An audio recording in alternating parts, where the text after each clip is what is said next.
Au nom du Père, du Fils et du Saint-Esprit, ainsi soit-il. Notre Seigneur nous dit aujourd'hui, si votre justice ne surpasse pas celle des scribes et des pharisiens, vous n'entrerez pas dans le royaume des cieux.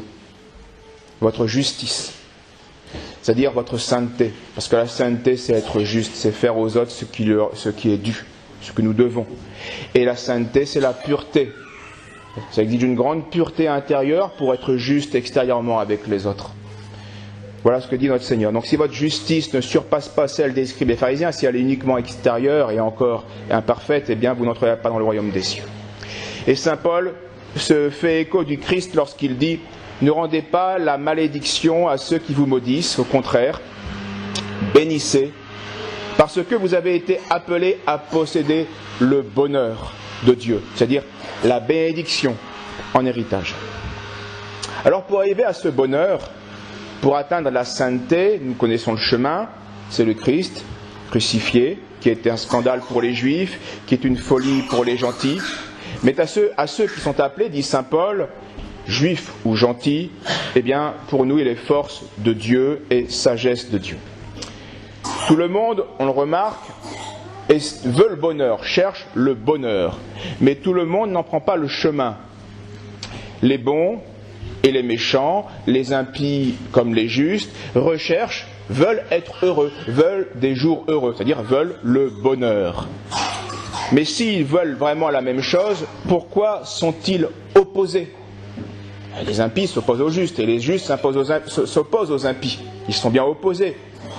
Or, apparemment, ils veulent tous le bonheur. Où est le problème ? Eh bien, c'est que pour être heureux, il ne suffit pas de rechercher le bonheur, de vouloir être heureux. Il faut encore faire le bien, réellement, pas en illusion et pas en tromperie. Et donc il faut concrètement s'abstenir du mal.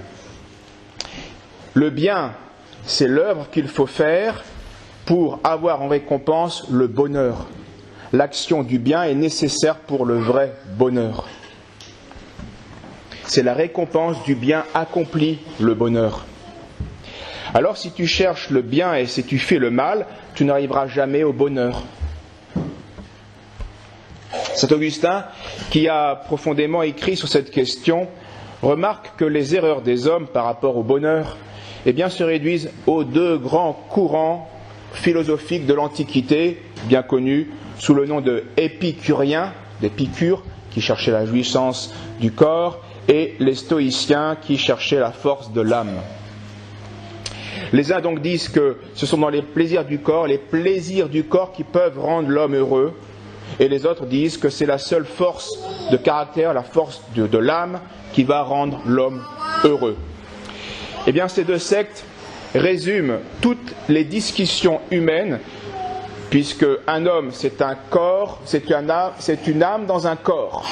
Donc en effet, il y avait deux objets immédiats pour choisir la voie du bonheur, ou vers le corps, ou vers l'âme. Mais ces deux voies ont oublié que nous sommes créés par Dieu, et que le bonheur de l'âme et du corps dépendra de Dieu. Commençons par les épicuriens. Pour eux, le souverain bien donc serait dans les plaisirs du corps. Et à l'époque des Juifs, on les appelait les Sadducéens. À l'époque chrétienne, on les appelait les libertins. À l'époque donc des païens philosophes grecs, on les appelait les épicuriens, les mondains. Voilà. Donc, quelle que soit l'époque, l'homme a une tendance épicurienne, sadducéenne, libertine, mondaine. Pour eux, il n'y avait point de résurrection, donc point de vie de l'âme après la mort. Donc, ils ont conclu logiquement, puisqu'il n'y a plus de vie après la mort, eh bien, il faut que cette vie sensible soit la plus jouissante possible, ici-bas. Et donc, comme tout animal, eh bien, on cherche à jouir de la vie le plus possible, sensiblement. Donc, disait-il logiquement, mangeons et buvons, car demain, nous mourrons. Le constat est juste, nous mourrons, un jour, c'est sûr. Mais le raisonnement est faux. Nous ne mourrons pas tout entier. Lorsque l'âme quitte le corps, elle ne meurt pas, car l'âme est par nature spirituelle. Et donc elle entre dans une autre phase de sa vie, dans une autre vie. soit pour une peine éternelle selon le bien, ou une vie éternelle selon le bien et le mal qui aura été accompli. Donc les chrétiens répondaient aux épicuriens, en reprenant leur phrase, non, jeûnons, prions, vivons justement, donnons, car demain nous mourrons. Faisons le bien et nous serons heureux. Si les stoïciens sont moins méprisables que les épicuriens, car les épicuriens ont choisi la partie la plus animale de l'homme pour dire que c'était le bonheur.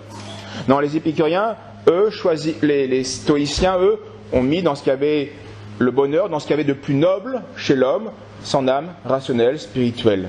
Donc, ils sont moins méprisables, évidemment, mais ils n'en sont pas moins condamnables. Car ils mettent le souverain bien de l'homme, certes dans ce qui est le plus noble de l'homme, mais toujours dans l'homme. Et c'est là le problème. Cela reste dans l'homme. Et cet orgueil est non seulement dangereux, inacceptable, mais toujours dommageable. L'Écriture nous dit que Dieu rejette ceux qui se confient dans leur propre force. Et à l'époque des Juifs, on les appelait les pharisiens. À l'époque des Grecs, les stoïciens. À l'époque chrétienne, c'était les jansénistes qui avaient cette tendance. Je simplifie. Ou les humanistes, après l'apostasie chrétienne. En tout cas, l'Écriture le dit, maudit soit l'homme qui met sa confiance dans l'homme. Maudit soit celui qui se confie dans l'homme. Si vous confiez en vous, vous êtes un homme, vous êtes maudit. Vous n'avez pas à vous confier en vous. Donc, nous ne soyons ni épicuriens, ni stoïciens, mais chrétiens. Et nous mettons notre bonheur, notre confiance en Dieu. Nous confessons que tout est don de Dieu et que tout doit lui revenir. Nous confessons que cela est possible, cette sainteté, cette justice, cette pureté est possible grâce à la croix du Christ. Certes, scandale pour les Juifs, folie pour les païens, mais pour nous, qui sommes appelés, eh bien, c'est une force, c'est une sagesse. Ceux qui se glorifient sans passer par la croix du Christ, sans participer à son humiliante et douloureuse passion, car nous aurons tous à connaître des aspects douloureux dans la vie, eh bien, ne connaissent pas Dieu, ne l'ont pas, je reprends les termes de saint Paul, ne l'ont pas glorifié, ne lui ont pas rendu grâce, mais devenus vains dans leurs pensées et leur cœur sans intelligence, eh bien leur cœur sans intelligence s'est enveloppé de ténèbres, se vantant d'être sages, ils sont devenus fous. Se vantant d'être sages, ils sont devenus fous, comme aveuglés. Oui, c'est être un insensé que de prétendre, moi, homme, me suffire à moi-même. Et c'est bien, remarquez-le, ce qui caractérise la fausse sagesse de notre monde. L'homme prétend se suffire à lui-même, point de Dieu. Et il prétend en plus être heureux par là. Mais on voit bien que le résultat est bien le contraire qu'était. Alors ce monde impie, vain, fou, on peut le dire, eh bien a beau s'étourdir, il a beau donc s'étourdir dans les plaisirs, il est dans l'erreur et il ne produit pas le bonheur.